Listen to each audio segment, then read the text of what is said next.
Asianet ಸುವರ್ಣ news ಡಿಜಿಟಲ್ಗೆ ಸ್ವಾಗತ. ನಾನು ಷಡಕ್ಷರಿ ಕಂಪನವರು, ವಿಜಯಪುರ ಜಿಲ್ಲಾ ವರದಿಗಾರ. ವಿಜಯಪುರ ಜಿಲ್ಲೆಯಲ್ಲಿ ಭೀಕರವಾದಂಥ ಬರ ಆವರಿಸಿಕೊಂಡಿದೆ. ಮತ್ತೊಂದು ಕಡೆಗೆ ರೈತರು ತಮ್ಮ ಜಮೀನುಗಳಿಗೆ ಈ ಕೆನಾಲ್ಗಳ ಮೂಲಕ ನೀರೇ ಬರ್ತಾ ಇಲ್ಲ ಅಂತೇಳಿ ಗೋಳಾಡ್ತಾ ಇದ್ದಾರೆ. ಅದರಲ್ಲೂ ಸಹ ಬಬಲೇಶ್ವರ ತಾಲೂಕಿನ ಅರ್ಜುನಿಗಿ ಗ್ರಾಮದಲ್ಲಿ ದೊಡ್ಡ ಮಟ್ಟಿನ ಪ್ರತಿಭಟನೆಯನ್ನು ರೈತರು ಮಾಡಿದ್ರು. ಕಾರಣ ಏನಂತ ಹೇಳಿದ್ರೆ, ತಮ್ಮ ಭಾಗದಲ್ಲಿ ಕಾಲುವೆಗಳಿಗೆ ನೀರು ಬರ್ತಾ ಇಲ್ಲ. KB ಜನರಲ್ ಅಧಿಕಾರಿಗಳೇನೋ ಕಾಲುವೆಗಳಿಗೆ ನೀರು ಹರಿಸಿದ್ದಾರೆ ರೈತರಿಗೆ ಅನುಕೂಲ ಆಗಲಿ ಅಂತ ಹೇಳಿ ಈ ಬರದ ಟೈಮಲ್ಲಿ. ಆದರೆ ಆ ನೀರೇ ಇಲ್ಲಿ ಬಂದು ತಲುಪ್ತಾ ಇಲ್ಲ. ಹೀಗಾಗಿ ರೈತರು ದೊಡ್ಡ ಮಟ್ಟಿನ ಪ್ರತಿಭಟನೆಯನ್ನು ಮಾಡಿದ್ರು, ಧರಣಿ ಸತ್ಯಾಗ್ರಹವನ್ನು ಹಮ್ಮಿಕೊಂಡಿದ್ರು. ಈಗ ಹೊಸ ವಿಚಾರ ಏನಂತ ಹೇಳಿದ್ರೆ, ಇಡೀ ಪ್ರಕರಣಕ್ಕೆ ಈಗ ಟ್ವಿಸ್ಟ್ ಸಿಗ್ತಾ ಇರುವಂಥದ್ದು. ಕಾರಣ ಏನಂತ ಹೇಳಿದ್ರೆ, ಕೆಲವರು ಈ ಕೆನಾಲ್ಗಳಿಗೆ ಸೈಪಣ್ಣನ್ನು ಹೊಡೆಯೋದ್ರ ಮೂಲಕ ನೀರು ಕಳ್ಳತನ ಮಾಡ್ತಾ ಇದ್ದ ಪ್ರಕರಣ ಈಗ ಬಯಲಿಗೆ ಬಂದಿದೆ. ಪ್ರತಿಭಟನೆಯ ವಿಚಾರವಾಗಿ ಈ ಪ್ರಕರಣ ಸೀರಿಯಸ್ ಆಗಿ ತಗೊಂಡು ತನಿಖೆಗಿಳಿದಾಗ ಅಧಿಕಾರಿಗಳಿಗೆ ನೀರು ಕಳ್ಳತನ ಆಗ್ತಿದ್ದ ವಿಚಾರ ಈಗ ಗೊತ್ತಾಗಿರುವಂಥದ್ದು.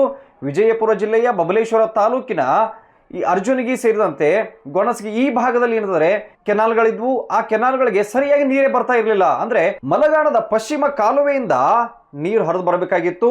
ಅದು ಏನಂತಂದ್ರೆ 118.6 ಕಿಲೋಮೀಟರ್ನಷ್ಟು ಉದ್ದದ ಈ ಪಶ್ಚಿಮ ಕಾಲುವೆ ಇದೆ.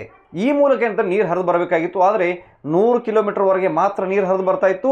ಮುಂದೆ ಏನಂತಂದರೆ 18 ಕಿಲೋಮೀಟರ್ ನೀರೇ ಸಿಗ್ತಾ ಇರಲಿಲ್ಲ. ಕಾರಣ ಏನಂತ ಹೇಳಿದ್ರೆ, ಅಲ್ಲಿ ನೀರು ಕಳ್ಳತನವಾಗ್ತಾ ಇತ್ತು ಅನ್ನೋಂಥದ್ದು ಪ್ರಕರಣ ಈಗ ಹೊರಗೆ ಬಂದಿದೆ.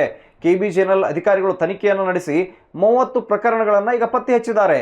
ಏನಂತ ಹೇಳಿದ್ರೆ, ಈ ಸೈಪಣ್ಣನ್ನು ಹೊಡೆಯೋದ್ರ ಮೂಲಕ, ರಂಧ್ರಗಳನ್ನು ಕೊರೆಯೋದ್ರ ಮೂಲಕ ಅಲ್ಲಿ ನೀರು ಕಳ್ಳತನವಾಗ್ತಾ ಇತ್ತು. ಈ ಕಾಲುವೆಯಲ್ಲಿ ಹರಿ ಬರ್ತಕ್ಕಂಥ ನೀರನ್ನು ಕಳ್ಳತನ ಮಾಡಿ ತಮ್ಮ ಜಮೀನುಗಳಿಗೆ ಕೆಲವೊಬ್ಬರು ಬಿಟ್ಟುಕೊಳ್ತಾ ಇದ್ರು. ಈ ಕಾರಣದಿಂದಾಗಿ ಉಳಿದ 18 ಕಿಲೋಮೀಟರ್ ವ್ಯಾಪ್ತಿಯಲ್ಲಿ ನೀರೇ ಸಿಗ್ತಾ ಇರಲಿಲ್ಲ. ಈಗ ಈ ವಿಚಾರ ಮೊದಲಿಗೆ ಏನು ಗೊತ್ತಾಗಿರಲಿಲ್ಲ. ಆದರೆ ಈ ಪ್ರತಿಭಟನೆ ಯಾವಾಗ ಅರ್ಜುನಿಗಿ ಗ್ರಾಮದಲ್ಲಿ ಶುರುವಾಯಿತು, ದೊಡ್ಡ ಮಟ್ಟಿಗಿನ ಹೋರಾಟ ಯಾವಾಗ ಶುರುವಾಯಿತು, ಆಗ KB ಜನರಲ್ ಅಧಿಕಾರಿಗಳು ತನಿಖೆಗೆ ಇಳಿದ್ರು. ತನಿಖೆಗೆ ಇಳಿದಾಗ ಪ್ರತಿ ಕಾಲುವೆಗಳನ್ನ ಚೆಕ್ ಮಾಡ್ತಾ ಬಂದರು. ಈ ಸಂದರ್ಭದಲ್ಲಿ 4 ಇಂಚಿನಿಂದ 6 ಇಂಚುವರೆಗೆ ರಂಧ್ರಗಳನ್ನು ಕೊರೆದಿರುವಂಥದ್ದು ಪತ್ತೆಯಾಗಿದೆ. ಆ ರಂಧ್ರಗಳನ್ನು ಕೊರೆದು ಅದರಲ್ಲಿ ಪೈಪ್ಗಳನ್ನು ಹಾಕಿ ಕಾಲುವೆಯಲ್ಲಿ ಇದ್ದಂಥ ನೀರನ್ನು ತಮ್ಮ ಜಮೀನುಗಳಿಗೆ ಕೆಲವೊಬ್ಬರು ಅನಧಿಕೃತವಾಗಿ ಬಳಸ್ಕೊಳ್ತಾ ಇದ್ರು. ಕಾಲುವೆಗೆ ನೀರು ಬಂದಿರುವಂಥದ್ದು ಈ ಜಮೀನುಗಳಿಗೆ ಅನುಕೂಲ, ಆದರೆ ಅದನ್ನು ಕದಿಯುವಂಥದ್ದು ಇಲ್ಲಿ ಮಹಾ ತಪ್ಪು. ಈ ಎಡವಟ್ಟಿನಿಂದಾಗಿ ಏನಂತಂದರೆ, ಮುಂದಿನ 18 ಕಿಲೋಮೀಟರ್ ವ್ಯಾಪ್ತಿಯಲ್ಲಿ ಬರ್ತಕ್ಕಂಥ ಬಬಲೇಶ್ವರ ತಾಲೂಕಿನ ಹಲವು ಗ್ರಾಮಗಳಿಗೆ ಏನಂತಂದರೆ, ಆ ಗ್ರಾಮಗಳ ರೈತರಿಗೆ ನೀರೇ ಸಿಗ್ತಾ ಇರಲಿಲ್ಲ. ಬರ ತಾಂಡವ ಇದೆ ಅನ್ನೋ ಕಾರಣಕ್ಕಾಗಿಯೇ ಈ 118 ಕಿಲೋಮೀಟರ್ ವ್ಯಾಪ್ತಿಯ ಮಲಗಾಣ ಪಶ್ಚಿಮ ಕಾಲುವೆಗೆ ನೀರನ್ನು ಹರಿಸಲಾಗಿತ್ತು. ಆದರೆ ನೀರು ಮಾತ್ರ ಇಲ್ಲಿ ಬಂದು ತಲುಪ್ತಾ ಇರಲಿಲ್ಲ. ಹೀಗಾಗಿ ರೈತರು ಹೋರಾಟಕ್ಕೂ ಕೂಡ ಇಳಿದಿದ್ರು. ಈ ಅಷ್ಟಕ್ಕೂ ಈ ಸೈಪನ್ ಅಂದರೆ ಏನು, ಈ ಸೈಪನ್ ಹೊಡೆಯೋದು ಅಂದರೆ ಏನು ವಿವರಿಸ್ತೀನಿ ನೋಡಿ. ಈ ಸೈಪನ್ ಹೊಡೆಯೋದು ಅಂತ ಹೇಳಿದ್ರೆ, ಈ ನೀರಾವರಿ ಕಾಲುವೆಗಳಿರ್ತಾವಲ್ಲ, ಆ ಕಾಲುವೆಗಳಿಗೆ ಅಲ್ಲಿ ಏನಂತಂದರೆ ಸೈಡ್ನ ಜಮೀನಿಂದ 6ರಿಂದ 4 ಇಂಚುವರೆಗೆ ದೊಡ್ಡ ಮಟ್ಟಿಗಿನ ಒಂದು ರಂಧ್ರವನ್ನು ಮಾಡುವಂಥದ್ದು. ಆ ರಂಧ್ರಗಳ ಮೂಲಕ ಪೈಪ್ಗಳನ್ನು ಹರಿಸಿ ಇಲ್ಲ ಅಂತ ಹೇಳಿದರೆ ಆ ರಂಧ್ರದ ಮೂಲಕ ಆ ಕಾಲುವೆಯಲ್ಲಿ ಹರಿದು ಬರ್ತಕ್ಕಂಥ ನೀರನ್ನು ಕದಿಯುವಂಥದ್ದು. ಈ ನೀರನ್ನು ಕದ್ದು ಅನಧಿಕೃತವಾಗಿ ಜಮೀನುಗಳಿಗೆ ಬಳಕೆ ಮಾಡಿಕೊಳ್ಳುವಂಥದ್ದು. ಅಂದರೆ ಒಂದು ರೀತಿಯಲ್ಲಿ ಈ ಎಲ್ಲಿ ಸೈಪಣ್ಣನ್ನು ಹೊಡೆದಿರ್ತಿದ್ರೋ, ಎಲ್ಲಿ ರಂಧ್ರಗಳನ್ನು ಮಾಡಿರ್ತಿದ್ರೋ ಆ ಜಾಗದಿಂದ ಮುಂಬರುವ ಕಾಲುವೆಗಳಿಗೆ ನೀರೇ ಹರಿತಾ ಇರಲಿಲ್ಲ. ಕಾರಣದಿಂದ ಅಲ್ಲಿ ನೀರು ಪೋಲಾಗಿ ಹೋಗ್ತಾ ಇತ್ತು, ಇನ್ನೊಂದು ಕಡೆಗೆ ಹರ್ಕೊಂಡು ಹೋಗ್ತಾ ಇತ್ತು. ಇದು ಏನಂತಂದರೆ, ಮುಂಭಾಗದ ರೈತರಿಗೆ ಎಲ್ಲಿ ಸೈಪನ್ನ ಹೊಡೆದಿದ್ದಾರೋ ಅಲ್ಲಿಂದ ಶುರುವಾಗಿ ಮುಂದೆ ಏನು ಕಾಲುವೆ ಇತ್ತು ಅಲ್ಲಿ ನೀರೇ ಹರಿತಾ ಇರಲಿಲ್ಲ. ಇದು ಮುಂದಿನ ರೈತರಿಗೆ ಬಹುದೊಡ್ಡ ಅನ್ಯಾಯ, ಮಹಾ ಮೋಸವಾಗ್ತಾ ಇತ್ತು.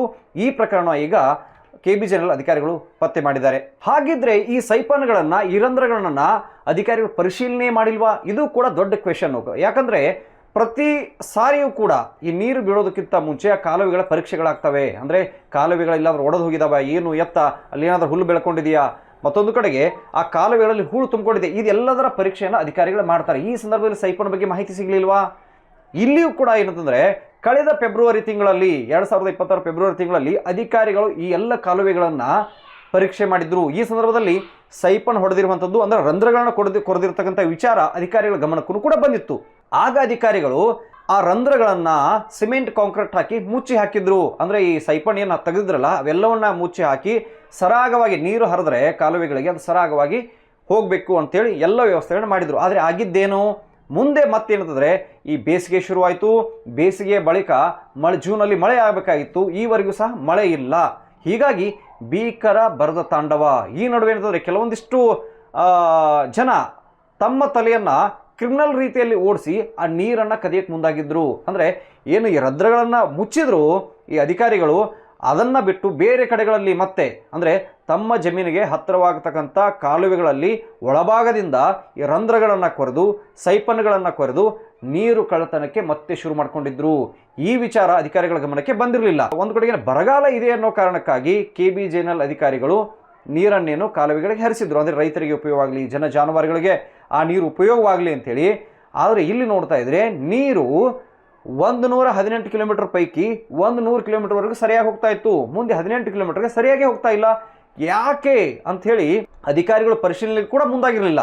ಆದರೆ ಇಲ್ಲಿ ಅಷ್ಟೊತ್ತಿಗಾಗಲಿ ಅರ್ಜುನಗಿ ಗ್ರಾಮದಲ್ಲಿ ರೈತರು ದೊಡ್ಡ ಮಟ್ಟಿಗಿನ ಪ್ರಶ್ನೆಗೆ ಮುಂದಾಗ್ತಾರೆ. ಜಮಖಂಡಿ ತಾಲೂಕು, ಬಬಲೇಶ್ವರ ತಾಲೂಕಿನ ಹಲವು ಭಾಗಗಳ ಈ ಗ್ರಾಮಗಳಿಗೆ ಸರಿಯಾಗಿ ನೀರು ಬರ್ತಾ ಇಲ್ಲ ಕಾಲುವೆಗಳಂತೆ ಹೋರಾಟವನ್ನು ಶುರು ಮಾಡ್ತಾರೆ. ಹಾಗಿದ್ರೆ ನಾವು ಬಿಟ್ಟಂಥ ನೀರು ಯಾಕಿದು ಹೋಗಿ ತಲುಪ್ತಾ ಇಲ್ಲ? ಅಧಿಕಾರಿಗಳು ಇದನ್ನು ತಲೆ ಕೆಡಿಸ್ಕೊಂಡು ತನಿಖೆಗಿಳಿದಾಗ 30 ಪ್ರಕರಣಗಳು ಪತ್ತೆಯಾಗಿರುವಂಥದ್ದು. 30 ಪ್ರಕರಣಗಳು ಯಾವ ರೀತಿ ಅಂತ ಹೇಳಿದರೆ 30 ಕಡೆಗಳಲ್ಲಿ ಈ ಸೈಪಣ್ಣನ್ನು ಕೊರೆದಿದ್ದಾರೆ. ಆ 30 ಕಡೆಗಳಲ್ಲಿ ರಂಧ್ರಗಳನ್ನು ಕೊರೆಯೋದ್ರ ಮೂಲಕ ನೀರನ್ನು ದುರ್ಬಳಕೆ ಮಾಡ್ಕೊಳ್ತಾ ಇದ್ರು. ಇದು ಏನಂತಂದರೆ ಅಧಿಕಾರಿ ಗಮನಕ್ಕೆ ಯಾವಾಗ ಬಂತು, ಈ 30 ಕಡೆಗಳಲ್ಲೂ ಸಹ ಏನಿದ್ದಾರೆ ಈಗಾಗಲೇ ಪ್ರಕರಣ ದಾಖಲು ಮಾಡಿದ್ದಾರೆ. ಈ ಕುರಿತಂತೆ ಪರಿಶೀಲನೆಗಳು ಮುಂದುವರೆದಿದ್ದಾವೆ. ಮತ್ತೊಂದು ಕಡೆಗೆ ಯಾರು ನೀರನ್ನು ಕಳ್ಳತನ ಮಾಡಿ ಮತ್ತೊಂದಿಷ್ಟು ರೈತರಿಗೆ ಅನ್ಯಾಯವನ್ನು ಮಾಡ್ತಾ ಇದ್ರು ಅಂಥವರ ವಿರುದ್ಧ ಕಠಿಣ ಕ್ರಮಕ್ಕೂ ಕೂಡ ಈಗ ಅಧಿಕಾರಿಗಳು ಮುಂದಾಗಿದ್ದಾರೆ.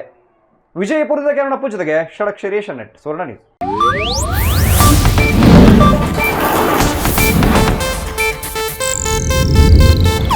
ಇದು ಏಷ್ಯಾನೆಟ್ ನ್ಯೂಸ್ ನೆಟ್ವರ್ಕ್ ಪ್ರಸ್ತುತಿ.